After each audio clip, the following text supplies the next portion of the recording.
আসন ছাড় দেবে ইসলামী আন্দোলন বাংলাদেশের প্রধানকে, যদিও বা তার দল কিছুতেই জামায়াতে ইসলামীর সঙ্গে জোটে থাকতে রাজি হয়নি।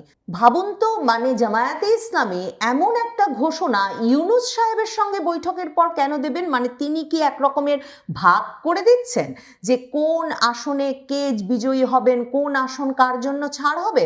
মনে আছে তো যে জামায়াতে ইসলামীর আমির যেদিন এনসিপির সঙ্গে তাদের সমঝোতার ঘোষণা দিয়েছিলেন, ঘোষণা দিয়েই তিনি চলে গিয়েছিলেন সোজা ক্যান্টনমেন্টে সেনাপ্রধানের সঙ্গে বৈঠক করতে। কাজেই নির্বাচনটা যে একরকম সাজিয়ে গুছিয়ে তোলার চেষ্টা হচ্ছে এবং তাতে প্রায়শই একমাত্র বিস্ফোরা হয়ে দাঁড়াচ্ছে বিএনপি, কারণ বিএনপি বারবার একক সংখ্যাগরিষ্ঠতা নিয়ে নির্বাচনে জিতে সরকার গঠনের স্বপ্ন দেখছে।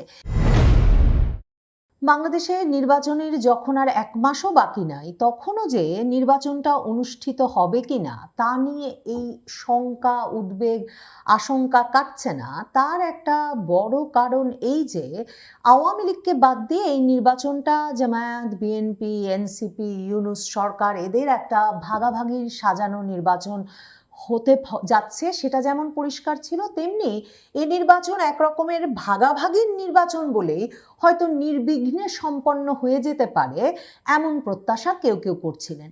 কিন্তু ক্রমেই স্পষ্ট হচ্ছে যে যেমনটা হয় ভাগাভাগির ক্ষেত্রে, কে বড় ভাগ নেবেন, কতটা নেবেন, ভাগে কার কম পড়ছে না বেশি পড়ছে, সেসব নিয়ে দ্বন্দ্বে কিছুতেই একটা আপোষ রফায় পৌঁছানো যাচ্ছে না। এবং বিএনপি জামাত ভাগাভাগিটা ঠিকমতো করতে না পারবার কারণে এখন ক্রমাগতভাবে একে অপরের প্রতি তাদের অভিযোগ বাড়ছে। কারণ জামায়াতের আমির ডাক্তার শফিকুর রহমান যতই নির্বাচনের পর জাতীয় সরকার গঠন বিষয়ে বিএনপির সঙ্গে আলাপ করে আসুন না কেন, কিংবা তারেক রহমান ডক্টর মোহাম্মদ ইউনূসের সাথে তার বাড়িতে গিয়ে দেখা করে, মানে যমুনায় গিয়ে দেখা করে তাকে হয়তো প্রেসিডেন্ট হওয়ার প্রতিশ্রুতি দিয়ে আসুন না কেন, মনে রাখতে হবে যে বড় ভাগ মানে বেশি আসন যার কাছে যাবে তার কাছে যে একটা নিয়ন্ত্রণের ক্ষমতা থাকবে, সেই নিয়ন্ত্রণের ক্ষমতাটুকুও কেউ কাউকে ছাড়তে রাজি হচ্ছেন না। এমনকি ইউনূস সরকারও তার হাত থেকে সেই নিয়ন্ত্রণের ক্ষমতা ছাড়তে রাজি নয়। এ অবস্থায় 12ই ফেব্রুয়ারির নির্বাচনটা হওয়া যে নানা কারণেই একটা অনিশ্চয়তার মুখে রয়েছে এখনো, সেটা একরকম নিশ্চিত করে বলা যায়। কয়েকটি বিষয় এক্ষেত্রে মনোযোগের সঙ্গে লক্ষ্য করা জরুরি। যেমন ধরেন, বিএনপির মহাসচিব মির্জা ফখরুল ইসলাম আলমগীর তিনি নির্বাচন কমিশনে গিয়েছিলেন রোববার, যে সময় সেই দিনেই কিন্তু ছাত্রদল বিরাট সমাবেশ করেছে নির্বাচন কমিশনের বাইরে। তাদের দাবি পোস্টাল ব্যালটের মাধ্যমে জামায়াত নির্বাচনে যোগসাজশ করছে, তাদের দাবি নির্বাচন কমিশন জামায়াতের হয়ে কাজ করছে। তাদের আরেকটা দাবি হচ্ছে নির্বাচন কমিশনের প্রজ্ঞাপনে শাহজালাল বিশ্ববিদ্যালয়ের ছাত্র সংসদ নির্বাচন বাতিল হয়েছিল, এরপর জামাত শিবিরের চাপে নির্বাচন কমিশন সেই নির্বাচনটি হতে দিচ্ছে। ছাত্র সংসদ নির্বাচন এ সময় করা কিছুতেই ঠিক হবে না।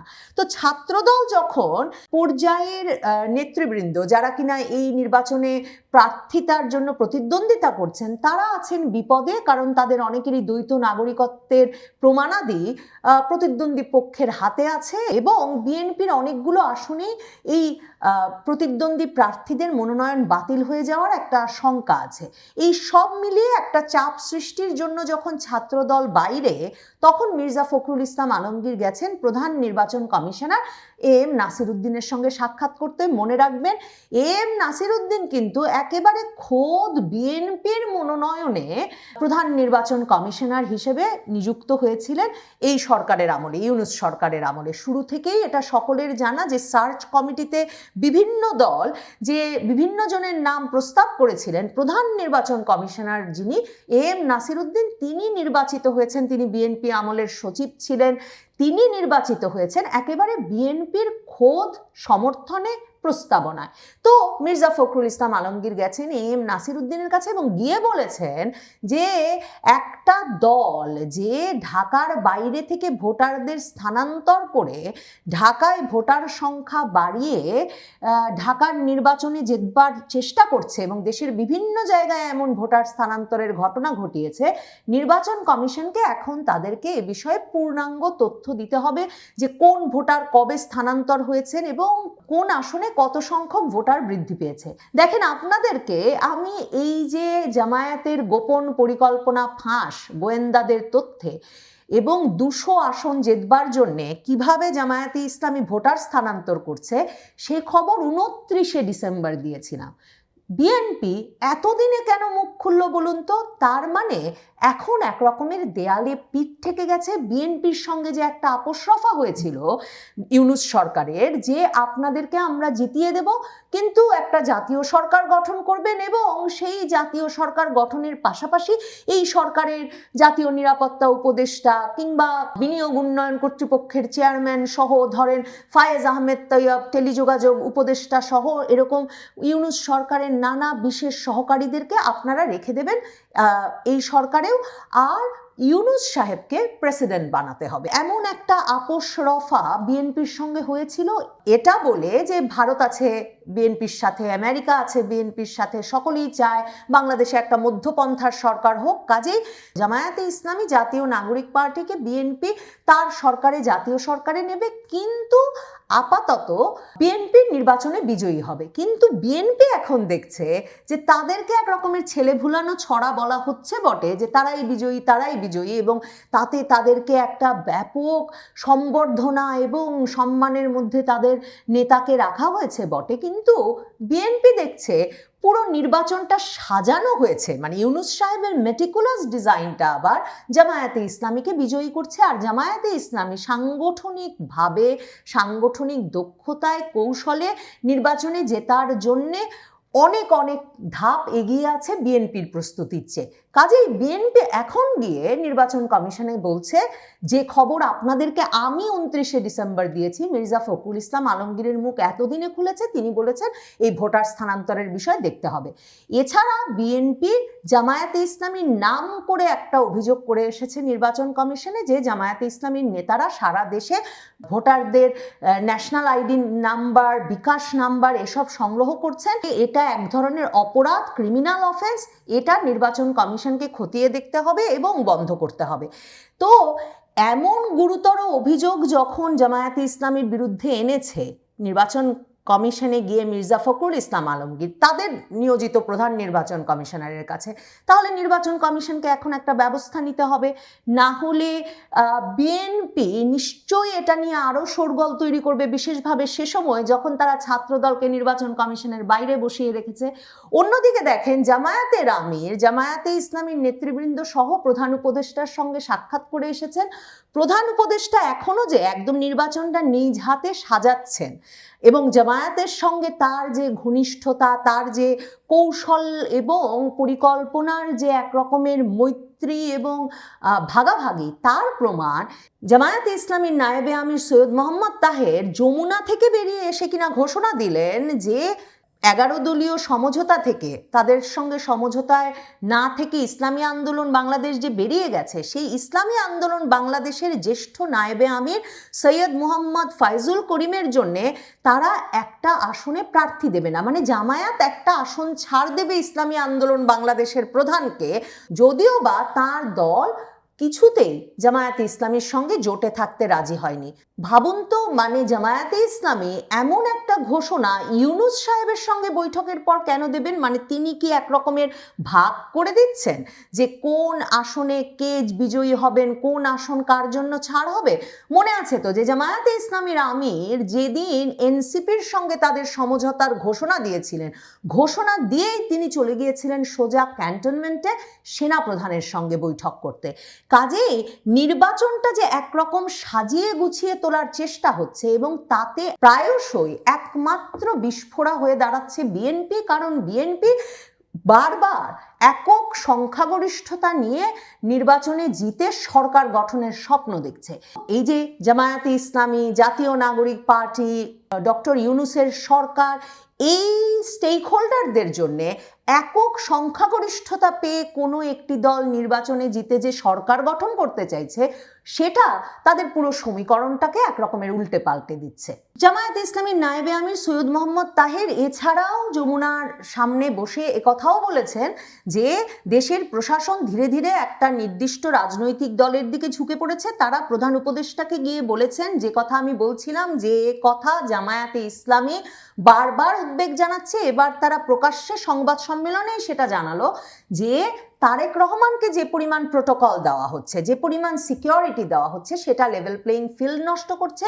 কাজেই তারা প্রধান উপদেষ্টাকে গিয়ে বলে এসেছেন যে দিতেই পারেন একটি দলের প্রধানকে আপনারা এরকম প্রোটোকল বা সিকিউরিটি, কিন্তু সেই প্রোটোকল এবং সিকিউরিটি আপনাদেরকে জামায়াতে ইসলামীর আমিরের জন্যও দিতে হবে। এখন জামায়াতে ইসলামীর আমিরের জন্য যদি সেই সিকিউরিটি দেওয়া হয়, তাহলে কি জাতীয় নাগরিক পার্টির নাহিদ ইসলামের জন্য দেওয়া হবে না? তাহলে কি ইসলামী আন্দোলন বাংলাদেশের চরমোনাই পীর সাহেবের জন্য দেওয়া হবে না? তাহলে সরকারকে আসলে এই ভাগটাও এখন একেবারে সুনির্দিষ্টভাবে সমানে সমানে করতে হবে। বিএনপির জন্য সামনের পথটা তাই আরো কঠিন হয়ে উঠবে। বিএনপির ছাত্রদল যে ওই যে নির্বাচন কমিশনের সামনে গিয়ে দাঁড়িয়েছে শাহজালাল প্রযুক্তি বিশ্ববিদ্যালয়ের নির্বাচন অনুষ্ঠানের অনুমোদন দেওয়ার প্রতিবাদ করতে, তার একটা বড় কারণ, এবং মির্জা ফখরুল ইসলাম আলমগীরও এই কথা বলেছেন যে এটা তো এই সময় একদম ঠিক হচ্ছে না, কাজেই ছাত্রদল যে সামনে বসে আছে সেটা ঠিক কাজ করছে। তার কারণ যে এরই মধ্যে পাঁচটি পাবলিক বিশ্ববিদ্যালয়ে জামায়াতে ইসলামীর ছাত্র সংগঠন ছাত্র শিবির বিপুল ভোটে বিজয়ী হয়েছে, প্রায় পূর্ণ প্যানেলে বিজয়ী হয়েছে। ছাত্রদল কোথাও দাঁড়াতেই পারেনি।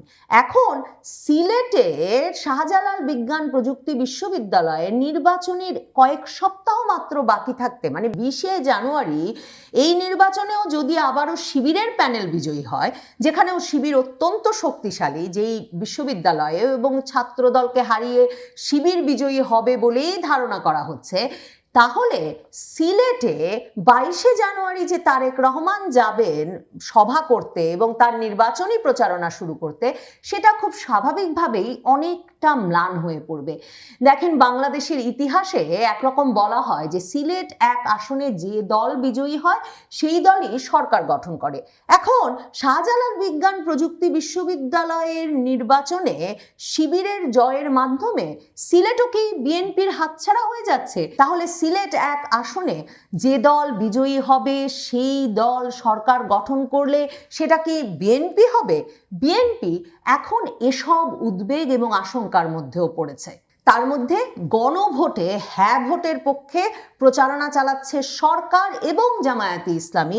এরই মধ্যে বগুড়ার ধুনটে জামায়াতের মিছিলে হামলা করেছে বিএনপির নেতাকর্মীরা, কারণ জামায়াতে ইসলামী সেখানে হ্যাঁ ভোটের পক্ষে প্রচারণা চালাচ্ছিল।